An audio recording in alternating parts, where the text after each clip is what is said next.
Hello! আজকে আমি তোমাদের জনকে নিয়ে এসেছি আমার ষষ্ঠীর ব্লগটা। তো সবাই জানো যে আমি কলকাতা থেকে চলে এসেছি।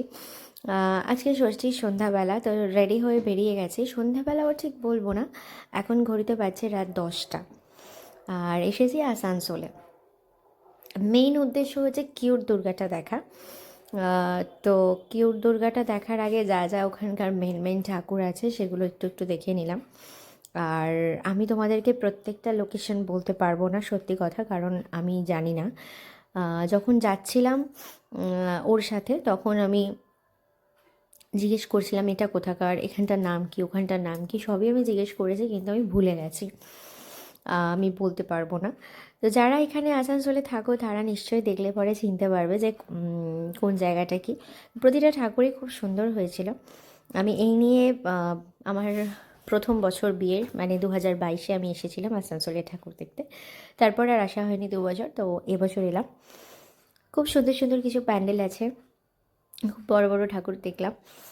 খুব ভালো লাগলো। অনেকটা রাতও হয়ে গেছে, তবুও বেশ কলকাতার একটা ভাইব আছে ভিড়টা।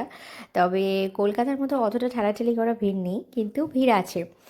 আর সত্যি কথা বলতে দুর্গাপুজোতে একটু ভিড় থাকলে আমার বেশ ভালো লাগে, তবে খুব ভিড় নয় ডেফিনেটলি, কারণ আমি কলকাতাতে যে ঠাকুরগুলো দেখেছি বা তোমাদের সাথে শেয়ার করেছি সেগুলো সবই দ্বিতীয় বা তৃতীয়াতে। ঠেলাঠেলি ভিড় আমি কোনোটাই যাইনি। হালকা ফুলকা ভিড় ছিল, যেহেতু দ্বিতীয় তৃতীয়াতে খুব একটা ভিড় হয় না সেরকমই। তো আসানসোলে যখন এসেছি অনেকটা রাত হয়েছে, তবে অতটা ভিড়ও নেই, হালকা ফুলকা ভিড় আছে, এইটুকু লোকজন ঠিক আছে।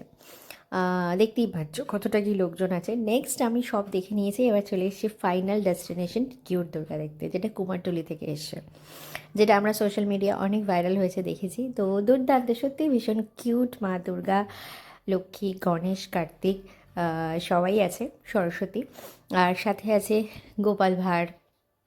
এরা যারা আছে তারা আছে, মানে সত্যি কি দুর্গাটা অসাধারণ হয়েছে। মানে দেখে মনে হচ্ছে মাকে একটুখানি গালটা টিপে আদর করে দিই। আমি ওখানে অনেকটা দাঁড়িয়েছিলাম, অনেকক্ষণ ছবি তুলেছি বা মায়ের দিকে তাকিয়েছিলাম। বাইরে এখানে একটা শিবলিঙ্গ ছিল, সেখানে একটু ভিডিও করলাম, ছবি তুললাম। তো আর আজকে কোথাও যাওয়ার নেই, এখানেই শেষ। এবার চলে আসবো বাড়িতে। তো এখন প্রায় ঘড়িতে বাজে 2টো। এবার রওনা হব বাড়ির উদ্দেশ্যে, আর তার আগে একটু খেতে হবে। তো এখানে একটা রেস্টুরেন্ট খোলা ছিল, লাকিলি খোলা ছিল, বাকি সব বন্ধ হয়ে গেছে। মানে হালকা ফুলকা একটু খেয়ে নিলাম।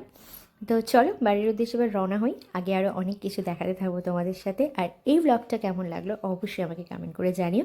সবাই খুব ভালো করে পুজো কাটিও।